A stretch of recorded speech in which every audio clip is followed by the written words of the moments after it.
America పెద్ద నాయకుల మీదనే కాన్సన్ట్రేట్ చేసింది.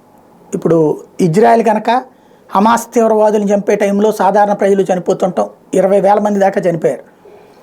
ఆ తరహా సమస్యని ఫేస్ చేయడానికి సిద్ధంగా ఉండదు ఇది.